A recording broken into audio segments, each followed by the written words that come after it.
ang tinignan ko kasi dyan yung mga bagay na naitulong mo. Kung paano mo nabago yung isang fuckboy, kung paano mo natulungan. Di ba?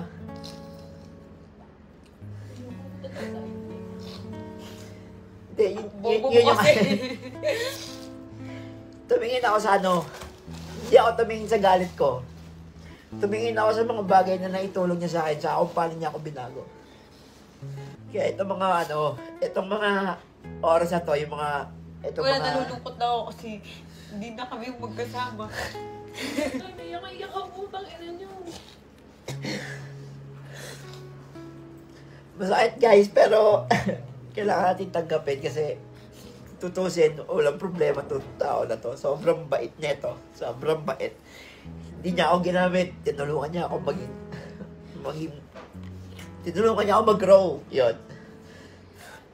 Pero Hindi, ano lang nasabihin ko lang na kaya ako kinausap si Pacboy ngayon. Kasi ito ko ngayon eh. Ayokong to si Kalbo na lugmok. Nakita ko na siya, na stress. Ganyan.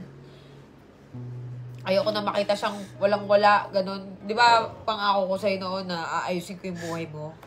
Diba? Tulungan mo rin yung sarili mo. Itigil mo kung ano yung dapat mong itigil. Tulungan mo kasi yung sarili mo. Kasi hindi ko na alam kung paano pag gumakaawa gagawin ko sa'yo eh. Bugbog sarado ko na nga, wala pa rin epekto eh. Diba? Sila Norbin, di yan nagkulang din sa'yo.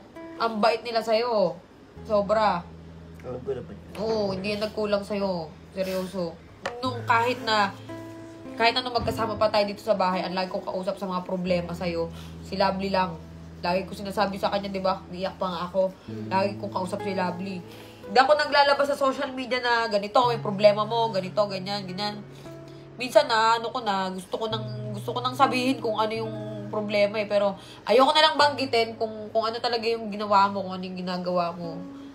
Di ba? Para hindi naman sabihin ng ibang tao na, ay, ganito si Pacboy, ganyan. Hindi. Kung ano yung problema na lang ni Pacboy. Basta may problema, kumbaga, sa atin na lang yun. Diba? Hindi na para, ilantad pa yung ganun. May gusto ko ba sabihin?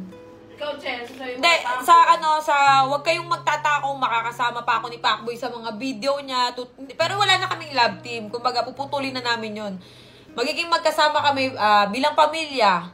Ganon para, ayaw rin namin ng magkakagalit kami. Ayaw namin ng ganon. Tutulungan pa rin kami. Tutulungan ko si Pacboy.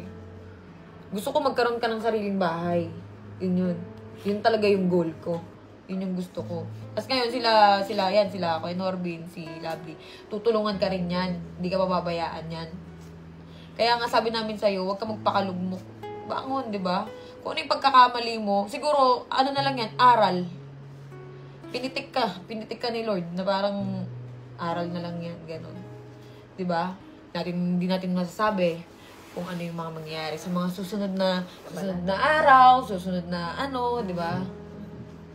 Eh, ikaw, ano masasabi niya sa fans niya sa Pacboy, yung talagang solid sa inyo? Sorry kung ano yung ginawa ko. Tapos yung dun sa mga nakita kong video, sumasayaw ako. Di ko rin expect, ba't ko nagawa yun? Wala eh, masaya ako eh. Huwag na tayo magpaka-impokrita, ganun ako eh.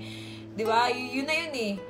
Kumbaga, naging masaya ako. Siguro sa sobrang saya ko, hindi ko na namalayan na ang pangit na pala ng tingin ng tao sa akin. Ganun, wala eh. Yun eh. Ngayon ko lang ulit kasi naramdaman yung ganun. Sobrang saya.